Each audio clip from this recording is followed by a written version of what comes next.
Hi everyone! Kain tayo ng gulay at tilapia.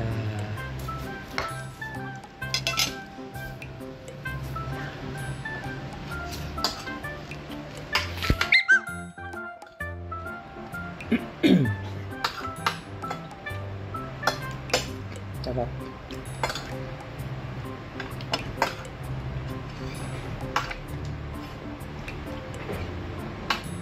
Tapos, I also eat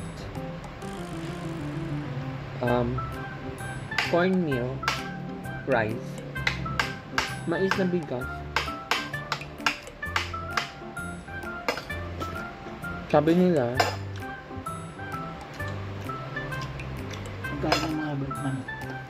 pagkain siya ng mga ano, manok. Pero sa amin sa probinsya, Akin na to. ginagawa kasi namin siya bigas, yung parang kanin. Yan, cornmeal. Sa Amerika naman, may cornmeal. Pero sobrang pino. Parang mashed potato na. Tapos, sabi nila, mas healthier ang mais na bigas kaysa rice na white rice kasi meron pa rin siyang starch, carbs, pero lower in content.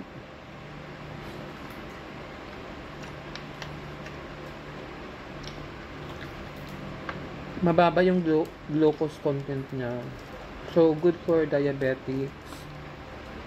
Yung mga tao may mga diabetes, matataas ang sugar. Ganun. Paano kung sweet corn yan?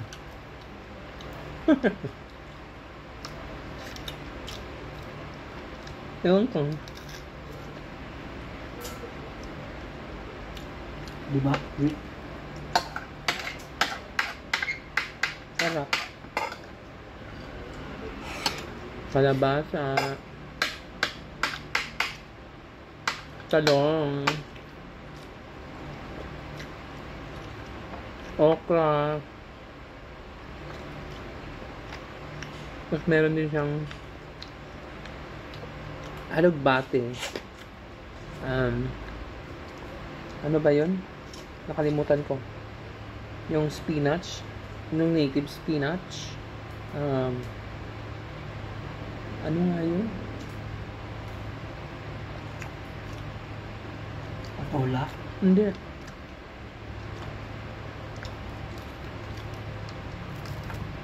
Basta, comment down below kung ano yung Tagalog ng spinach. Kulitis. Yun. Liti? Kulitis. Native spinach.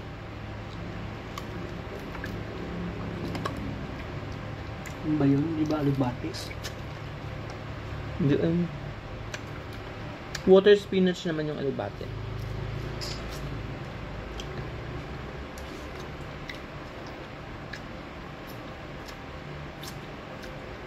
Sarap.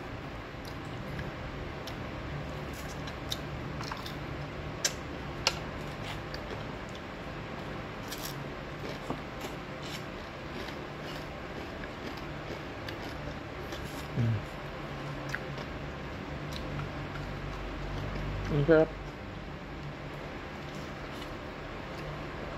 Tilapia. Masarap. Very crunchy.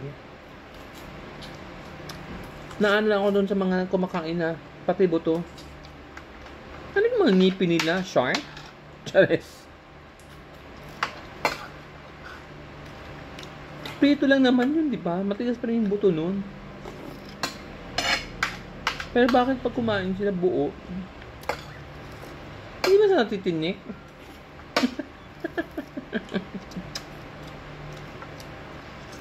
Yun lang, guys. Happy eating, everyone. Bye. Have a nice day and God bless us all. Bye.